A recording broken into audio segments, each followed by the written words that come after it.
So without further ado, let's start from the first paper of the session, the past, present, and future track paper, the Contextual Turn from Context-Aware to Context-Driven Recommender Systems, presented by Roberto Pagano. Good afternoon. I'm Roberto Pagano, a PhD student of Polytechnic of Milano. And some of my co-authors are present in the audience, like Paolo Cremonesi, Marta Larson, and many others that should be, Massimo Quadrana. So let's start. The contextual turn is inspired by the observation that in some domains, people have more in common with other people that are in the same situation or with the same goals that they do with past versions of themselves. So if we break down this sentence, it means that the similarity between users that are in the same situation can be stronger than the similarity of users between the user and their past preferences. So our point is that in the RecSys community, the RecSys community already exploits this effect, and we should turn to acknowledge that explicitly. So we would like the recommender system community to use the context as the driving force for recommendations that are in this way decoupled from the past user history of the individual user to try to overcome the limits of personalization. And we call this new breed of algorithm context-driven recommender systems. So conventionally, recommender system always relied on personalization, and while context has been used only as a way to improve personalized recommendations.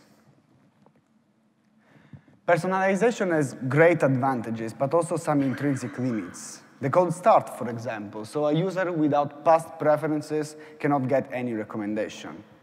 The filtered bubble, so the user is receiving a narrower and narrower set of recommendations on the basis of his past interests.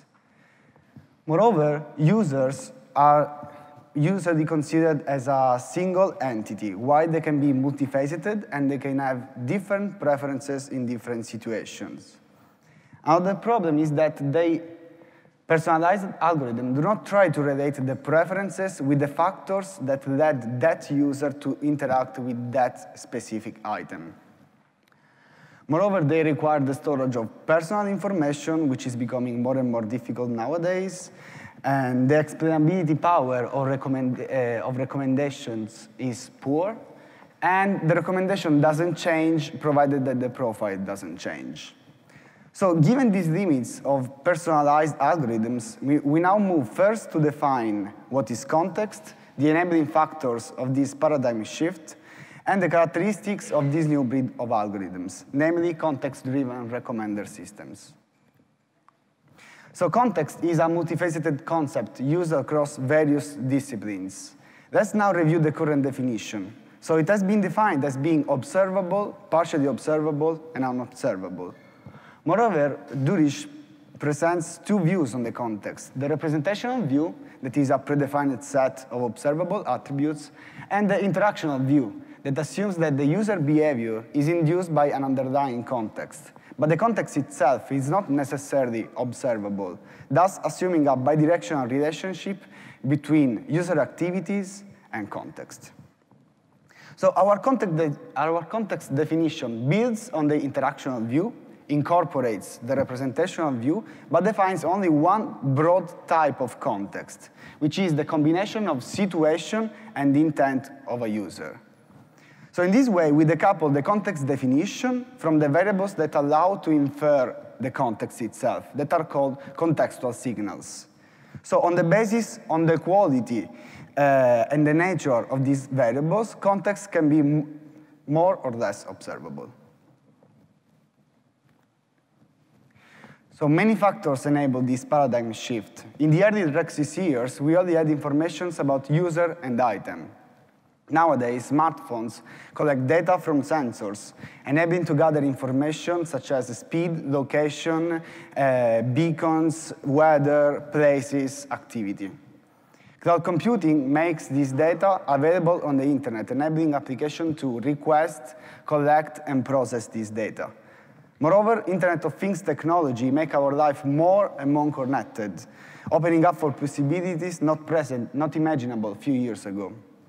Finally, the power to process such huge amount of information is within our reach with big data technologies. An example of how this trend is appealing to the industry is Google Context Awareness API, which enables mobile apps to request instant details about the user context and to create contextual triggers that react to changes in the user environment.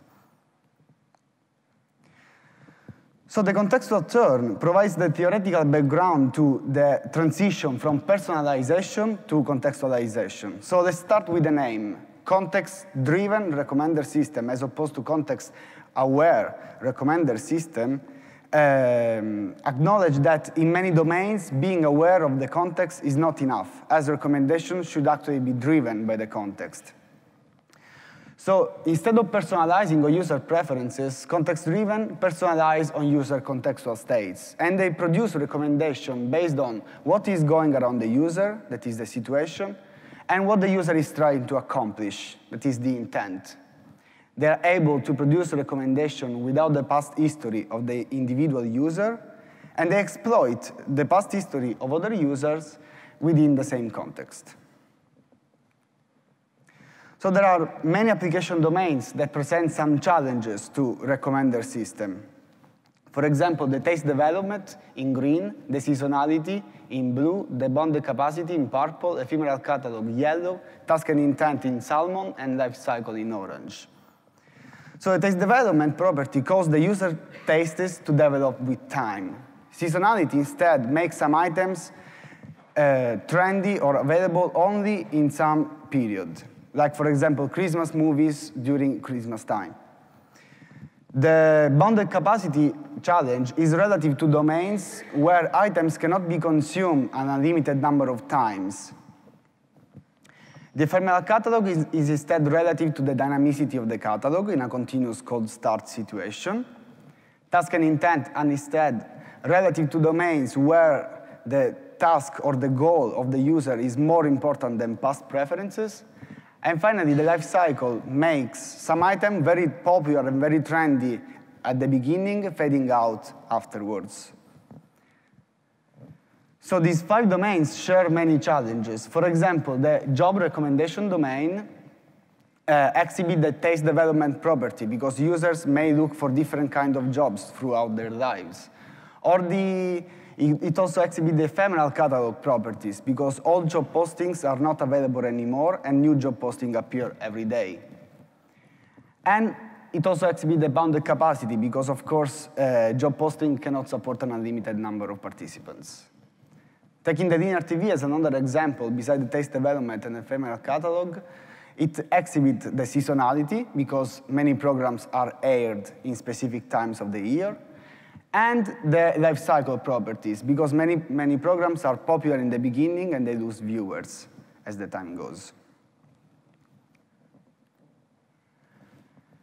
E-tourism is another example where context plays an important role. So imagine you want to go to Boston for a conference and you want to book an hotel near the MIT at a reasonable price where you can be focused. So you will have no time to enjoy the sea or for fancy hotels. And so look at the TripAdvisor suggestions.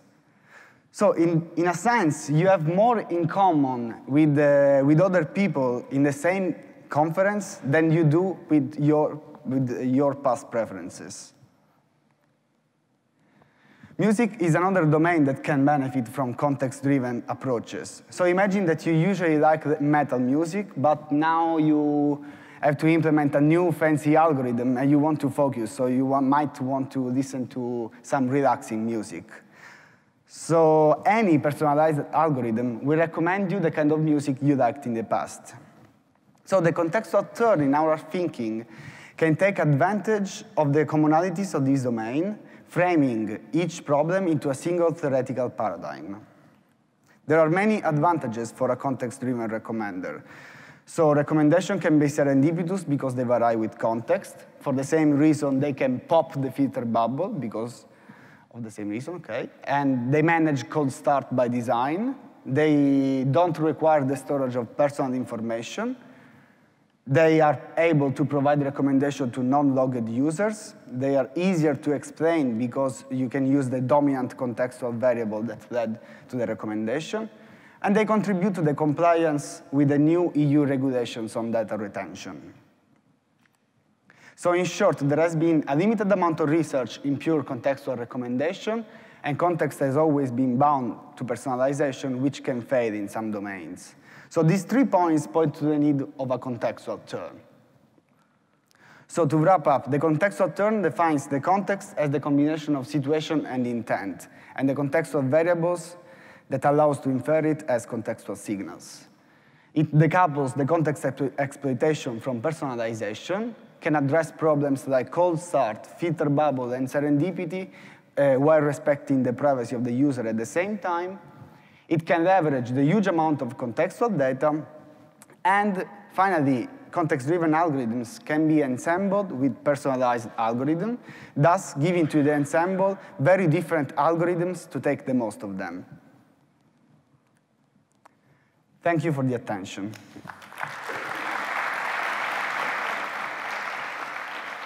Thank you very much. We have time for questions. Thanks, Roberto. Very nice presentation, nice argument. It's clear how one detects the user's situation, but in writing this paper, did you have any thoughts about how you detect the user's intent? Well, the user intent, in my opinion, one of the best ways to infer it is by looking at the session. So imagine that you go to Amazon, but you don't want to buy something that is for you, but maybe something that is for your girlfriend or for your daughter. So you start looking at kind of items that you usually wouldn't. Okay, so you start looking at for toys or maybe for girlish dresses. So in this way, I think that by looking at the session, it's a kind of a huge proxy for the intent.